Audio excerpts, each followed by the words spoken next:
ശിഹാബ് തങ്ങൾ പിൻസീറ്റിൽ കുഞ്ഞാലിക്കുട്ടി സാഹിബ് ഉണ്ടായിരുന്നു. ഒരു വശത്ത് ഞാനുണ്ടായിരുന്നു, വേറെയും 1-2 പേരുണ്ടായിരുന്നു.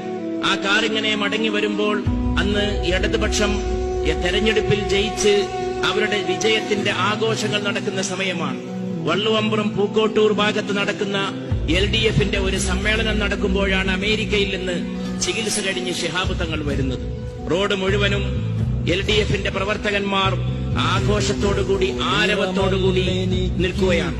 അവർ റോഡിലൂടെ കടന്നു പോകാൻ ഒരു വാഹനത്തിനും സാധിക്കാത്ത വിധം വണ്ടി മുഴുവനും റോഡ് ബ്ലോക്കായി കിടക്കുകയാണ്.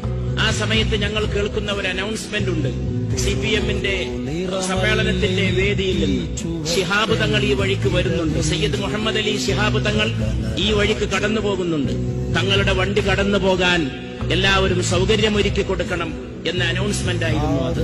ആ അനൗൺസ്മെന്റ് മുഴങ്ങുമ്പോഴേക്ക് റോഡ് വീതിയായി തീരുകയും റോഡിലുണ്ടായിരുന്ന പ്രവർത്തകർക്ക് 2 വശത്തേക്ക് മാറി നിൽക്കുകയും തങ്ങളുടെ വാഹനം വളരെ ശാന്തമായി അവരൊക്കെ ഇങ്ങനെ ബഹുമാനപൂർവ്വം മാറി നിൽക്കുന്ന അന്തരീക്ഷത്തിൽ മുന്നോട്ട് പോവുകയും ചെയ്തു.